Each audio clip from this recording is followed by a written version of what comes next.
ذکر کیا جائے کہ جو ہستیاں اپنے زمانے کی بڑی عظیم ہستیاں تھیں اور انہوں نے دین کے معاملات میں جو خدمات سر انجام دی ہیں، ان کی خدمات اور ان کا تعارف آپ کی خدمت میں پیش کیا جائے۔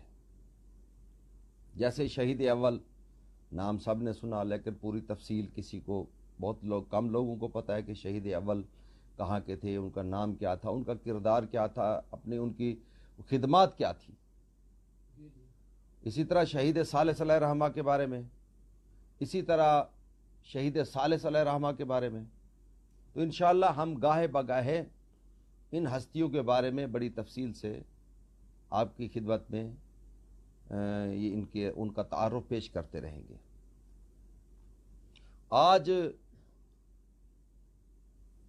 جس ہستی کا میں آپ کے سامنے ذکر کرنا چاہتا ہوں ان کا نام ہے احمد بن نصر اللہ۔ احمد بن نصر اللہ یہ وہ عظیم انسان ہے جو سرزمین سندھ میں پیدا ہوا،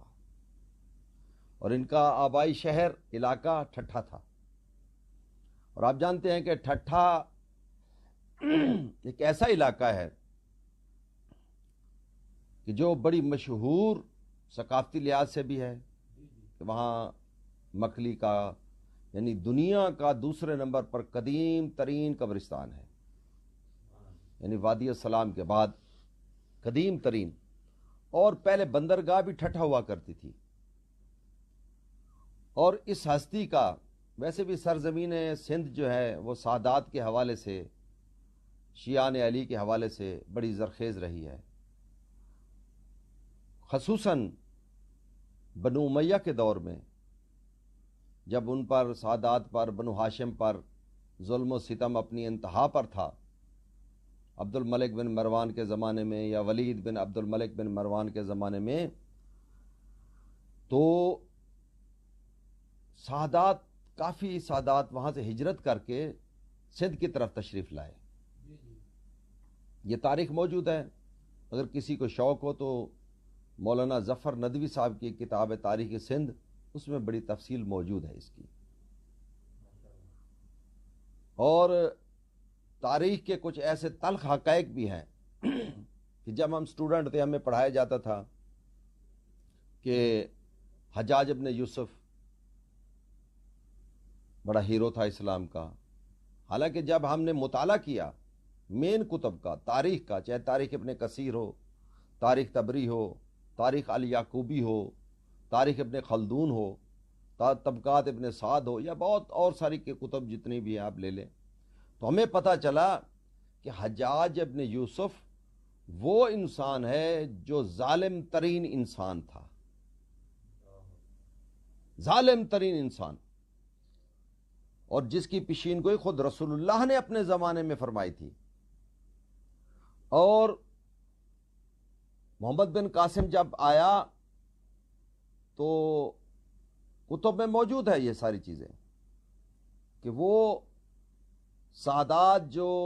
بنو امیہ کے ظلم و ستم سے بچنے کے لیے سندھ کی سرزمین میں پناہ کے لیے آئے، پناہ کی تلاش میں، تو راجہ دہر نے ان کو پناہ دی، یہ حقیقت ہے، ان کو پناہ دی۔ اور وہ شخص جس کو رسول ظالم کہے وہ عادل کیسے ہو سکتا ہے؟ جس کو رسول اللہ ظالم کہے، کہتے ہیں کہ جناب وہ ایک عورت کی آواز پر لبیک کہتے ہوئے جب اس نے سنا کہ ایک عورت پر ظلم ہو رہا ہے، یہ سب جھوٹ ہے، حقیقت نہیں ہے۔ میں اس لیے عرض کر رہا ہوں یہ تلخ حقیقت ہے،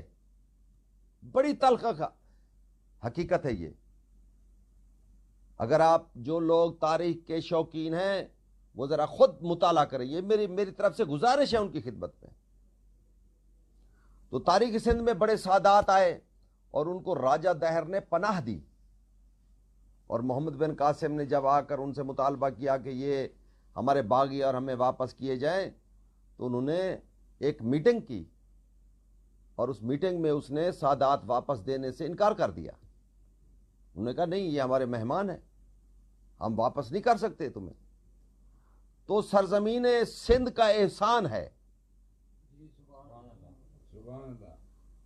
سندھ کی سرزمین کا احسان ہے سادات پر، خصوصاً بنی فاطمہ پر، کہ انہوں نے سادات کو پناہ دی، عزت دی، اور جتنا ہو سکا ان کی مدد بھی کی۔ تو میں ٹھٹھا کے حوالے سے عرض کر رہا تھا